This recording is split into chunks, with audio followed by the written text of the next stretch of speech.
the out of doors was as natural to them as television is now to young people. And when the war came and we got into the mountain troops,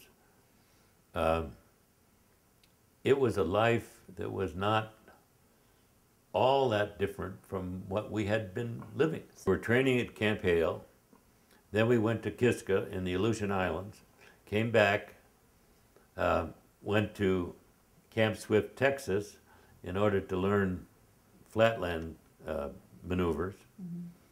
Then we went to Italy and fought in the mountains until the end of the war. We were either in combat or we were manning observation posts, or we were being shelled, or we were being in combat again. Was it ever so difficult for you that you wanted to give up at any time? Well, I lost a week out of my life after one experience. Yeah, I was lucky. You see, this happened to a lot of guys. They call it combat fatigue, among other things. Mm-hmm. But we were shelled so badly, and two of my close friends were killed. And for a week, I just blanked out. Mm. But my platoon leader was smart enough. The guys who were sent immediately back because they had this problem, a lot of them never got over it. Mm. Because they were sent back to one medical unit and then another and then another. And they never knew anybody and so on. But in my case, my platoon leader kept me with the guys. And even though you were suffering? Even though I was blank, I was nothing. They had to feed me, they had to dress me, they had to do everything. Where is that? This was in Italy, and then one day I woke up. What if you hadn't? Well, some people didn't. Otto Lang, who was by then part of Hollywood, right, had been head of the ski school at Sun Valley. Otto was given the responsibility of making a training film for our unit. Mm-hmm. And he made some of the most beautiful skiing stuff that you've ever seen. And so that was the first inkling that some of us had about the 10th.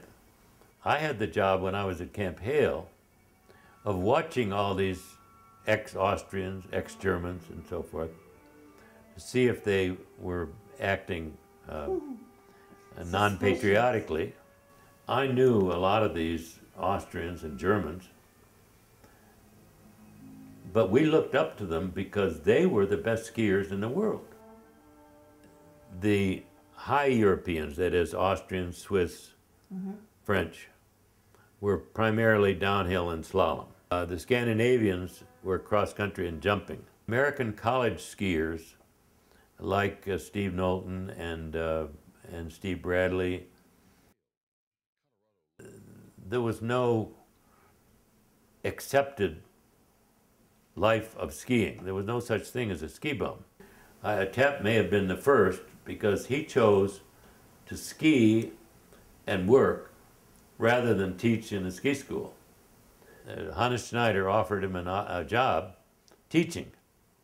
And he realized he'd have to stand there all day and talk to beginners and teach beginners and so on. Whereas if he worked at the hotel, at the same time, in his time off, he could go up and practice slalom. Which we had 3 levels of instructors at Camp Hale. One, the top level, and that was only the very best skiers taught that. That was for the colonels and majors and officers, super skiers, damn right. Who taught them? Well, they had learned from the Austrians.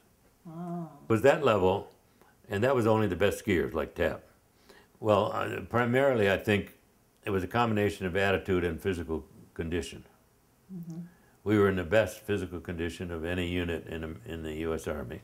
The attitude had to do with the fact that we thought of ourselves as better than just a normal infantry outfit, and the